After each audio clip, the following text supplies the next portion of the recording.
Hi there. Welcome to Wholesale Gardening. I'm Ken Crawford, your host. And today we're going to talk about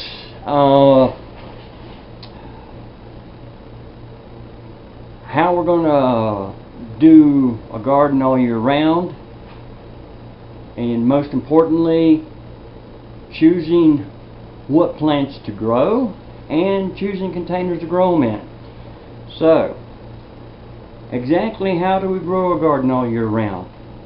The best way to do it, and the best approach that I'm going to take with this particular channel, is to do it with containers. And the reason I'm going to do that is because I think that is how we're going to be able to help the most people, especially busy folks, because a lot of times, especially in the cities and everything else, a lot of people live in apartments, condominiums, things like this, where they just don't have a lot of yard space, if any at all. Okay, and if they do have any space outside, it's usually going to be on a patio or a balcony or something like this. Now, if you're fortunate enough to have some type of yard space, that's great, and feel free to email me or PM me or what have you, with your questions and things like that, and I can give you some pointers and things for some outside gardening. But for helping the most people right now, I think we should go into container gardening. Now, with container gardening, I think my feeling is to get the most benefit out of it is to grow things that, number one, you're going to eat. I mean, there's no sense in growing stuff that you're not going to eat. And secondly, my criteria is to grow stuff that is going to help you health-wise. For me, looking at those two criteria, I look at stuff I like to eat, like I love leafy greens, and I love root vegetables. I love tomatoes, I love cucumbers, I love peppers, I love snow peas. Yes, you can grow these in containers. When you're looking for seeds initially, and I say initially because later on, as we're going through this whole process of planting seeds, growing the different plants, and harvesting, we're also going to get into seed saving, so that while yes, you will probably buy your seeds initially, eventually we're going to show you how to save your seeds so you'll never have to buy them again. And so, but when you're buying seeds, look for seeds that will grow in containers. Sometimes they'll have a little container insignia or something like that on the seed packet. When you're looking at root vegetables, look for dwarf sizes, especially things like with carrots. I like the little fingers. The little fingers are great. Look for bush type varieties versus climbers when looking at cucumbers. My snow peas, they are climbers, but I tend to twist them around so that they don't get so tall. And so yes, it is possible to grow different things in containers. It is possible to grow them inside as well.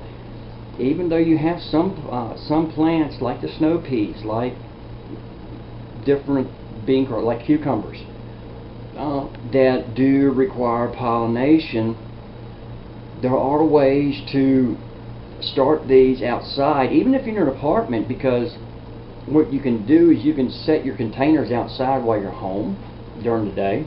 Even if you just set it outside by your front door, to where bees or what have you will come out and pollinate your stuff, You can bring them back inside in the evenings,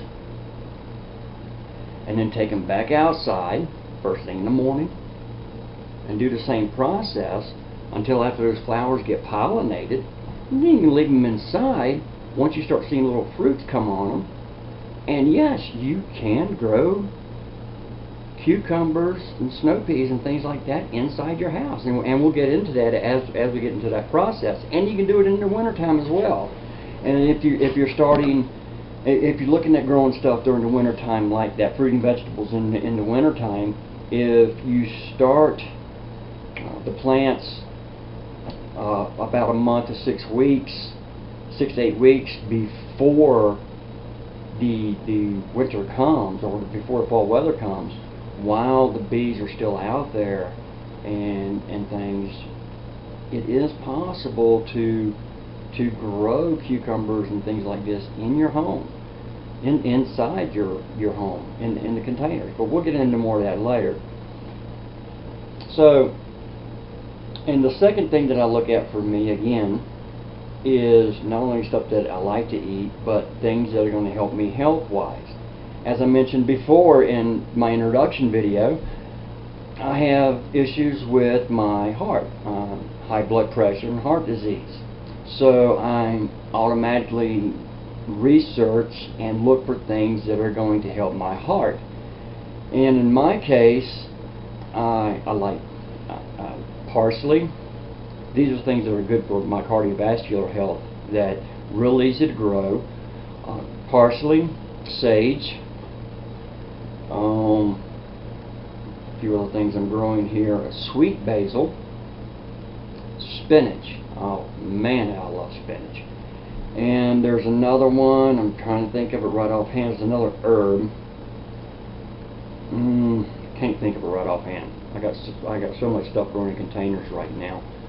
But you know, this is the type of stuff that I'm growing because, again, it's good for my heart. I enjoy eating it. Now, if it was something I didn't enjoy eating, then I wouldn't grow it. I mean, there's just no sense in growing something, even though it's good for you, that you're not going to eat, because it's just going to be a waste of time.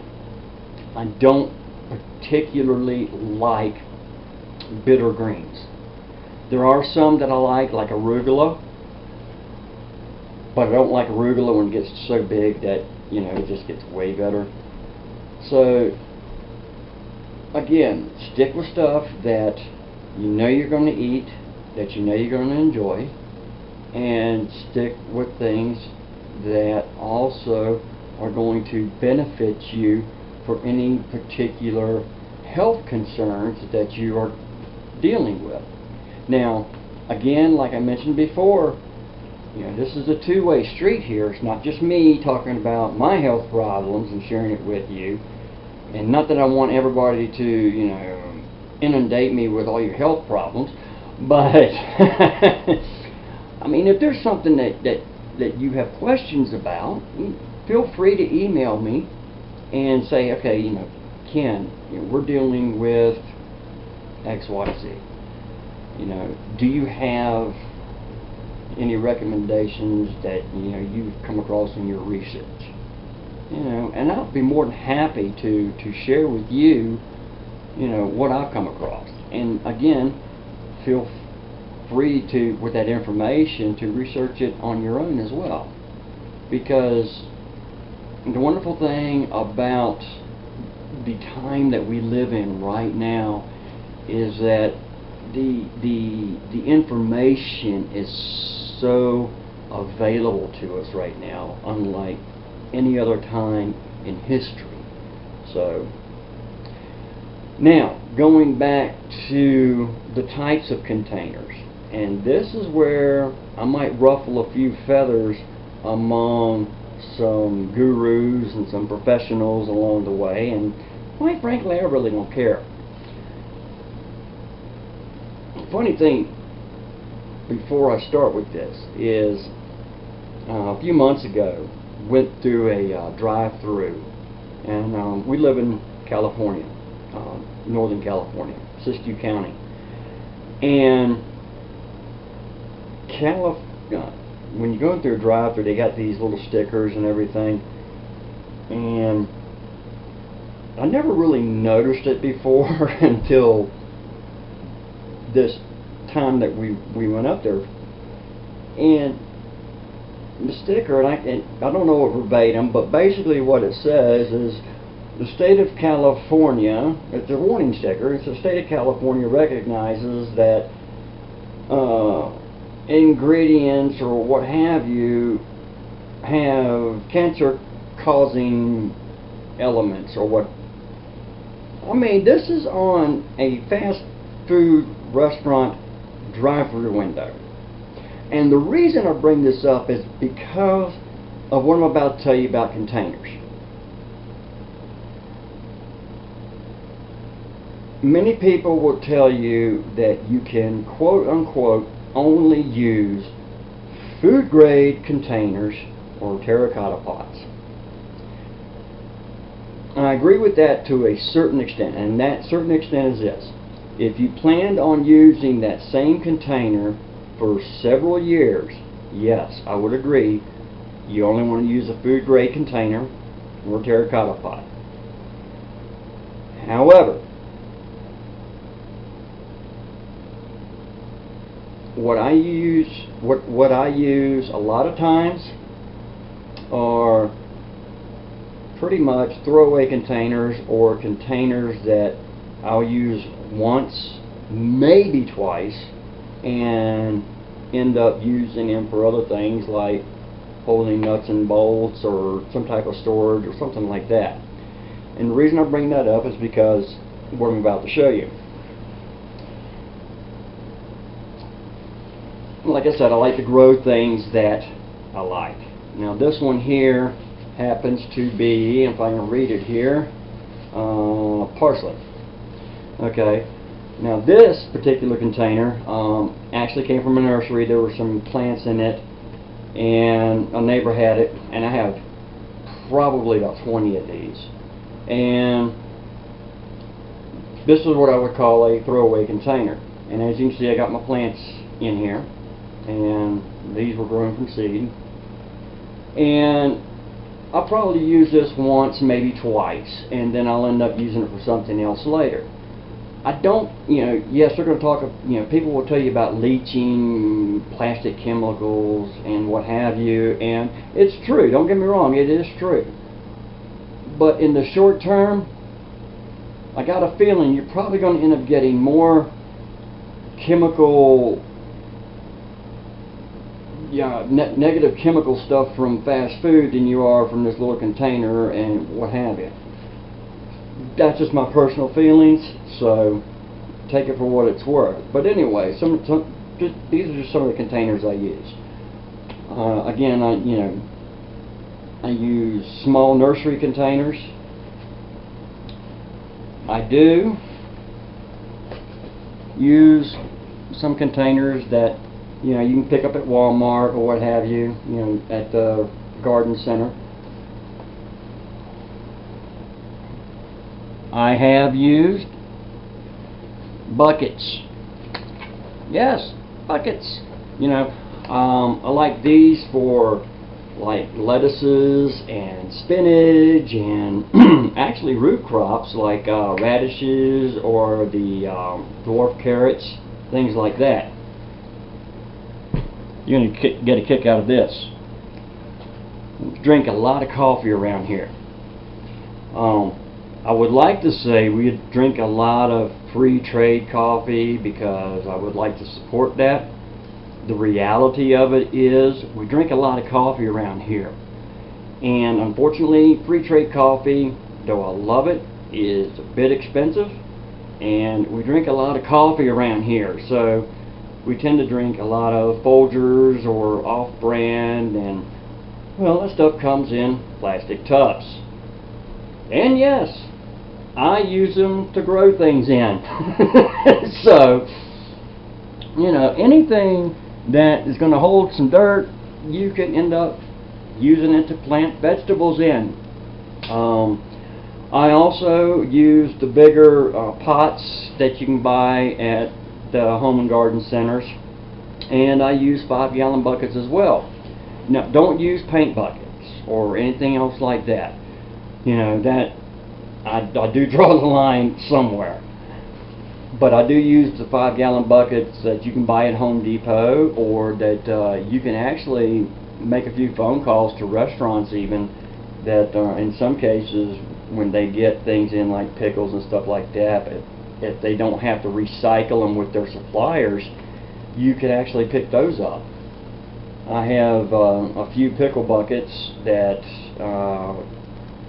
using for growing things like tomatoes. Tomatoes, you do need, when you're growing things like tomatoes, cucumbers, just about any of your fruiting vegetables, you're going to need 5-gallon size type buckets, or you know, something in that range to grow in. And when you are filling your buckets with your soils, one thing that I have found, and I've learned through trial and error, is don't put the rocks in there. It's not really helping. And I don't put a lot of holes in there, only because it's going to save you time in watering. You got to be careful with watering when you're using containers, because you don't want to cause root rot and things like that.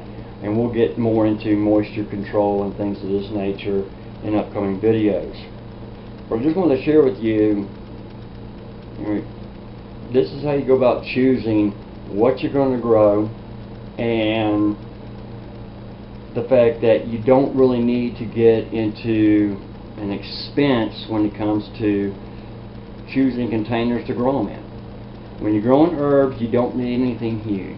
And when you're growing leaf vegetables, you really don't need anything of any deep size. When you're going back into the fruiting vegetables, then you're going to start getting into your deeper sized containers. But that's it for this video. If you have any questions, please email me or leave a comment below, or visit us on our Facebook page. Please subscribe to our video and share it with friends if you find it helpful. And we'll talk to you next time. Namaste. Bye-bye.